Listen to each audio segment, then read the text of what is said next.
Well, the so-called U.S.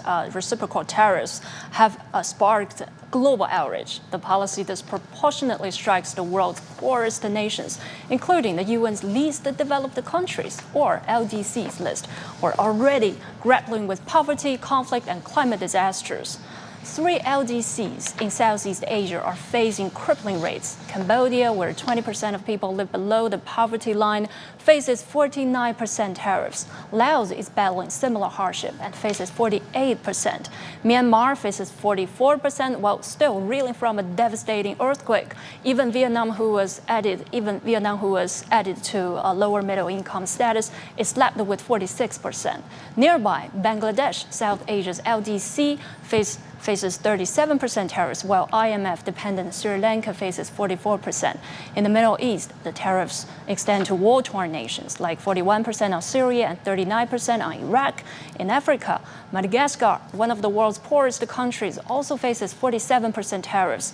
Lesotho, who Trump mockingly dismissed as a country nobody has ever heard of, faces highest rate, 50%.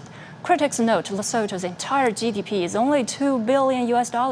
South Africa's Guyana faces 38%. The debt-ridden Pacific Island nation of Nauru faces 30%. And impoverished Haiti faces 10%. No nation is safe here. Analysts have blasted Trump's formula for the tariffs, which are dividing the country's trade surplus with the U.S. by its total exports and then halving the figure. Experts have called this absurd math, especially considering places like Laos, where citizens only earn $6 a day. And Jiaxin, the tariffs have even targeted some places that have little or no trade ties with the U.S. Exactly, just to name a few. Now, Saint Pierre and Miquelon faces a 50% rate. This figure is double the EU's, despite only exporting $3.4 million to the U.S.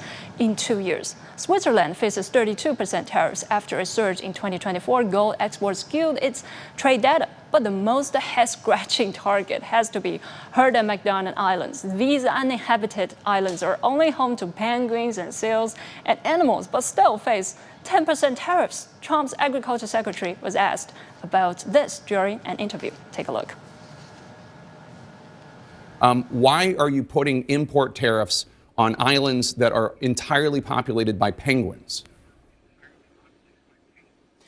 Well, I mean, come on, Jake. Obviously, here's the bottom line. We live under a tariff regime from other countries. We have too long the McDonald Islands is not imposing the idea that America goes first. I mean, come on.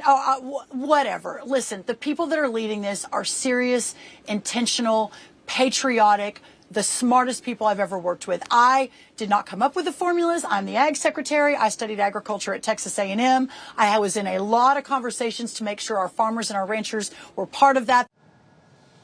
Absurd, right? Critics call it a policy divorced from economic logic.